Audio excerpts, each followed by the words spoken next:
I would first like a show of hands on who here has heard of the Apollo program.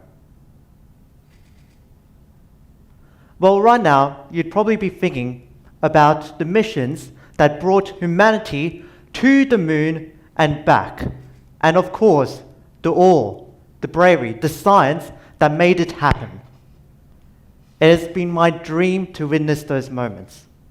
Well, on April 1st, 2026, 4 astronauts on board of Artemis 2 launched to be the furthest traveling humans from Earth, beating Apollo 13's record.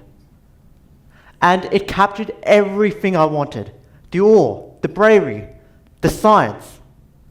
But then I made a mistake of scrolling through social media and looking at the comments underneath Artemis 2's posts.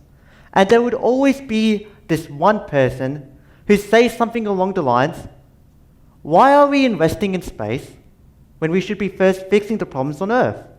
And the thing is, they're partially right. The entire Artemis program costed $95.6 billion, and its first crewed flight was 5 years late. Historically, space missions have either been over budget, delayed, or a combination of the both. Why should we invest money into that? Well, the thing is, defunding space programs is quite literally the worst thing to do if you care about Earth. Let's look at some numbers. In the year of 2023, NASA's annual budget was around $25.4 billion, and yes, that is a lot of money, but it's only 0.4% of the entire US budget, which is $6.1 trillion. If you were to represent the entire US budget as $100, NASA only gets 40 cents. You can't even buy a Freddo bar with that.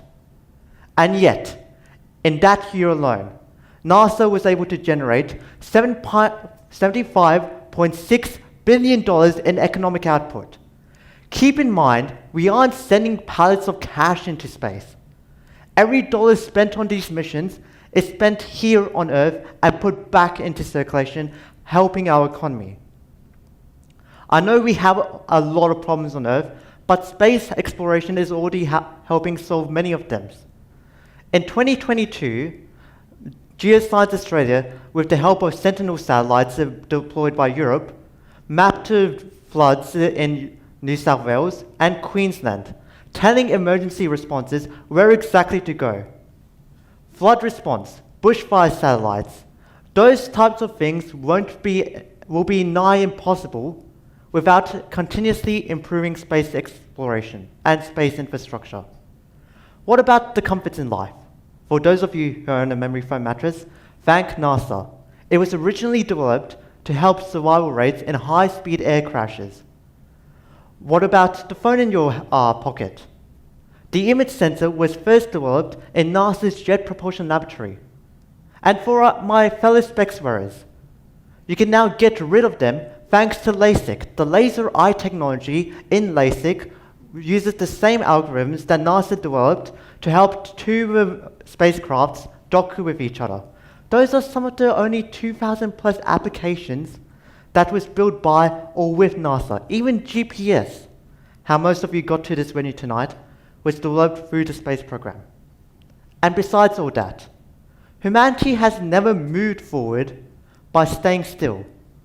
We may have our problems, we certainly do have our issues, but the thing we're good at is exploring. As JFK put it, we choose to go not because it's easy, but because it's hard. And when you do go, when you see our small blue and green planet from 400,000 kilometers away, something changes.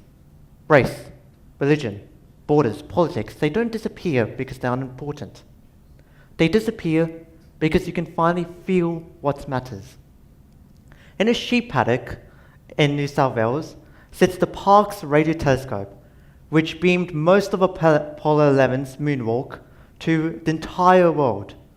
And the Honeysuckle Creek station literally showed the world the first steps on the moon. Without them, there is no one small step on man. So, when someone asks me, why shouldn't we fix the Earth and then focus on space? My answer is simple. We already are. For every bush satellite, every bushfire satellite, every flood satellite, every idea born out of how to survive the impossible. But the problems that haven't been solved won't be solved by those who have stopped being curious. They'll be solved by those looking at a rocket launch and said, I want to do that. Somewhere, something incredible is waiting to be known. It might be on a moon we haven't walked on yet. It might be in a lab in Adelaide. It might be that dream in your child to reach for the stars. Our only job is to fund that curiosity, because those 40 cents are worth it. Thank you.